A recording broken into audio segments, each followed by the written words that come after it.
আজি আমাৰ বানপীড়িতৰ মাজত সামগ্ৰী বিতৰণৰ তৃতীয় দিন আৰু এই তৃতীয় দিনত আমাক সহায় কৰে জুবিন ফেন ক্লাব আৰু কলাগুৰু ফাউণ্ডেশ্যনৰ ফালৰ পৰা আমাক 100 কেছ পানী বটল দিয়ে আৰু লগতে আমি 300 পেকেট ৰেচন লৈ পেলাই আজি শিৱসাগৰ অভিমুখে ৰাওনা হ'লো।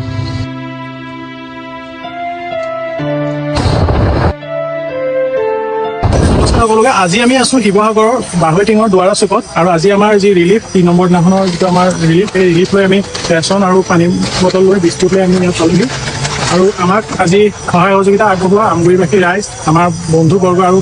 বিভিন্ন জেগাৰ পৰা যি আমাক সহায় সহযোগিতা আগবঢ়ালে এই বানপীড়িতসকলক সহায় কৰিবলৈ তেওঁলোকক এই চেগতে আকৌ এবাৰ ধন্যবাদ জ্ঞাপন কৰিছোঁ আৰু লগতে আমাৰ সকলোৰে প্ৰিয় আৰু সকলোৰে আমাৰ ইয়াৰ আপোন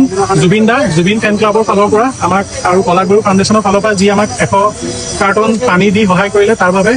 জুবিনদাৰ আৰু জুবিনদাৰ ফেন ক্লাবৰ সকলোকে মই অন্তৰৰ পৰা শ্ৰদ্ধা আৰু নিবেদিছোঁ আৰু লগতে আমাৰ বন্ধুবৰ্গ যিসকল আমাক আজি এই ফ্লাড ৰিলিফত আহি পেলাই এইকেইদিন আমাৰ লগত ৰেগুলাৰ লাগি আছে দিনে ৰাতিয়ে কৰা বুলি ক'লেও ভুল নহ'ব সেইসকলক আমি এই চেগতে ধন্যবাদ জ্ঞাপন কৰিছোঁ আৰু এইফালে আমাৰ ৰাইজসকল আছে আৰু এইফালে পানী দেখিছে না পানীৰ সোঁত এতিয়াও পৰা আছে আৰু আমাক আজি এই বাহৈটিঙলৈ লৈ অহা আমাক ৰাস্তা দেখাই দিয়া মূল মানুহজন বুলি ক'ব লাগিব এই দাদা নোহোৱা হ'লে আমি এইডোখৰ আহি বিচাৰিয়ে নাপালোঁ হয়। দাদা আপোনাৰ চিনাকিটো দিব। মোৰ নাম দিবাকৰ চুতীয়া, ঘৰ বাহৈটিং। আমি এতিয়া বৰ্তমান বানত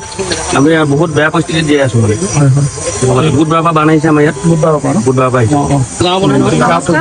বাহৈটিং আৰু দুলীয়াবি গাঁৱৰ গাঁও প্ৰধান আমি চৰকাৰী ৰিলিফ বিতৰণ কৰি থকা হৈছে আজি ত্ৰিপাল বিতৰণ কৰা হ'ল কালি আমি ৰিলিফ বিতৰণ কৰা হৈছিলে আজি আকৌ মই ৰিলিফ আনিব গৈছোঁ পুনৰ কাইলৈ ৰিলিফ পাম গাড়ীটো কমি যোৱাৰ কাৰণে এতিয়া আপুনি আৰু যোগাযোগ কৰিছেনে আমি যিহেতু আপোনালোকৰ নিচিনাকৈ বহুত পাৰ্টিয়ে যোগাযোগ কৰিছে কিন্তু এই ভিতৰত অকলে সোমাই নাহে ইফালে গুচি টানি লৈ গুচি যায় এইডোখৰত ইমান নহয় আজি আমাকো তেনেকুৱা ইয়াত কিমান পানী হৈ আছে আৰু পানী বিৰাট খুব পানীয়ে মোক এতিয়া ঠেলি লৈ যোৱা লিখিয়াকৈ হৈ আছে আপোনালোক যিসকলে ভাবি আছে যে ৰিলিফ দিব এই শিৱসাগৰৰ বাহৈটিঙৰ দুৱাৰা চুকলৈ আহিব পাৰে পানী কিন্তু সোঁত যথেষ্ট সোঁত আছে মই এতিয়া ৰৈ থাকিব পৰা নাই মোক পানীয়ে ঠেলি পঠিয়াইছে আপোনালোকে যদি বিচাৰে ইয়ালৈ আহি ৰিলিফ দিব পাৰে যে এই ভিতৰুৱা অঞ্চলত এতিয়াও মানুহ অহা নাই বুলি কৈছে কোনো ৰিলিফ পাৰ্টি অহা নাই ভিতৰলৈ আহিছে এজন দুজন আমিও তেনেকৈ বিচাৰি আজি এনেকুৱা জেগাবিলাক ওলাইছোঁ য'ত একদম ভিতৰুৱা অঞ্চলত বাহিৰৰ পোৱা বানপীড়িতসকলে পায়ে থাকে বহুখিনি ৰিলিফ আহি আছে যিহেতু কিন্তু এই ভিতৰুৱা অঞ্চলৰ মানুহবিলাকক আপোনালোকে আহি সহায় কৰক নহ'লে তেওঁলোকৰ কোনো উপায় নাইকিয়া হৈছে যিহেতু কাৰেণ্ট নাই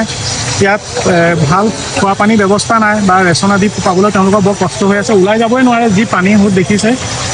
আকৌ এবাৰ আপোনালোকক মই অনুৰোধ কৰিম যিসকলে বিচাৰিছে যে ৰিলিফ আনিব এইসমূহ জেগাত আহিব পাৰে বাহৈটিং দুৱাৰা চুকত আমি বানপীড়িতসকলক